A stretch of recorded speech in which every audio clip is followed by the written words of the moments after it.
বিকেলটা হলেই যেন মনটা খালি বলে কিছু মুখরোচক খাই। আসুন তাহলে সবাই ঘরে বসেই কিভাবে দোকানের মতন সুস্বাদু ও মুচমুচে সিঙ্গারা তৈরি করা হয় সেটাই আজকে দেখাই। যার জন্য প্রথমেই কয়েকটা আলু কেটে লবণ দিয়ে সিদ্ধ করতে বসিয়ে দিন। এর মাঝে একটা পাত্রে বেশ কিছুটা পরিমাণ ময়দা নিয়ে এর মধ্যে কালো জিরে, জোয়ান, কাসুরি মেথি, চিনি, স্বাদ অনুযায়ী লবণ আর ময়ামের জন্য বেশ কিছুটা পরিমাণ ঘি নিয়ে সবকিছু এইভাবে মিশিয়ে নেওয়ার পর এর মধ্যে পরিমাণ মতো জল দিয়ে একটু শক্ত করে মেখে নেওয়ার পর এর উপর রিফাইন্ড তেল ছড়িয়ে ঢাকা দিয়ে রেখে দিন। এবার সিঙ্গারার পুরের জন্য একটা পাত্রে কিছুটা তেল গরম করে সামান্য আদা বাটা দিয়ে দিন। এবার সিদ্ধ করে রাখা আলুটাকে দিয়ে নেড়ে নিয়ে এর মধ্যে জিরে ও ধনে গুঁড়ো, হলুদ গুঁড়ো, লঙ্কা গুঁড়ো দেওয়ার পর কিছু বাদাম দিয়ে নেড়ে নিয়ে সামান্য গরম মশলা আর কিছু কাঁচা লঙ্কা কুচি দিয়ে দিন। এবার সামান্য চিনি, স্বাদ অনুযায়ী লবণ আর সামান্য জল দিয়ে কষিয়ে নিয়ে আলুটাকে তুলে রাখুন। এবার ময়দা থেকে ছোট ছোট লেচি কেটে একটা ব্যালেন্স চাকির সাহায্যে একটু পাতলা আর লম্বা করে বেলে নিয়ে একটা ছুরি দিয়ে দুভাগ করে কেটে নেওয়ার পর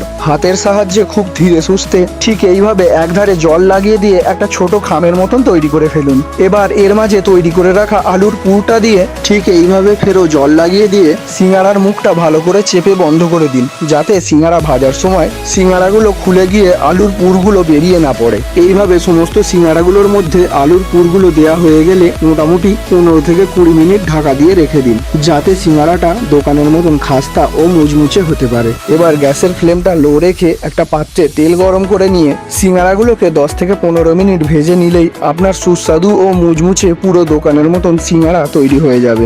এইভাবে একবার সিঙ্গারা তৈরি করলে পেট ও মন দুই কিন্তু ভরতে হবে।